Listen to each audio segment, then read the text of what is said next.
Paris Olympics games cover করছেন সহকর্মী মুশফিকুর রহমান। আমরা যুক্ত হচ্ছি তার সাথে।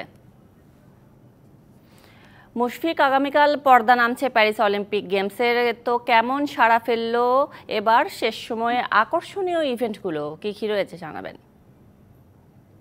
যেমনটি বলছিলেন তরুণী যে প্যারিস অলিম্পিক আজকে এই মাঠের খেলাগুলো প্রায় শেষের দিকে।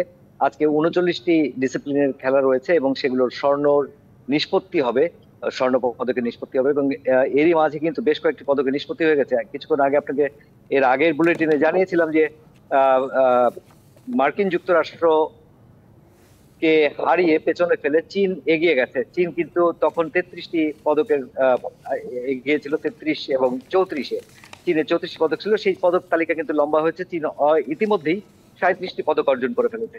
আমি আপনাকে একটু জানাতে চাই যে প্যারিস অলিম্পিক কাল শেষ হবে, কালকে সমাপনী অনুষ্ঠান। যে কোনো আসরেই কিন্তু সমাপনী অনুষ্ঠানটাই সবচেয়ে গুরুত্বপূর্ণ হয় উদ্বোধনের পর, এবং আগামীকাল যে অনুষ্ঠানটা হবে সেটা কিন্তু নামকরা বিখ্যাত কোরিওগ্রাফার থমাস জলি তিনি কিন্তু কোরিওগ্রাফি করেছেন। এই বিষয়ে কালকের সমাপনী অনুষ্ঠানে কি কি থাকছে না থাকছে সে বিষয়ে এখনো অলিম্পিক কমিটি থেকে তেমন কোনো কিছু জানানো হয়নি। তবে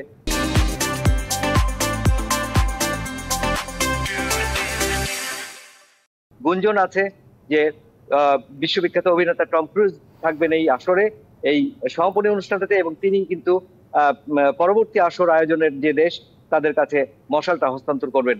এছাড়াও বিশ্বব্যাপী যে নাম করা তারকারা রয়েছেন সাংস্কৃতিক অঙ্গনের, ফিল্ম জগতের, তারা থাকবেন, ক্রীড়া জগতের লোকজন তো থাকবেনই।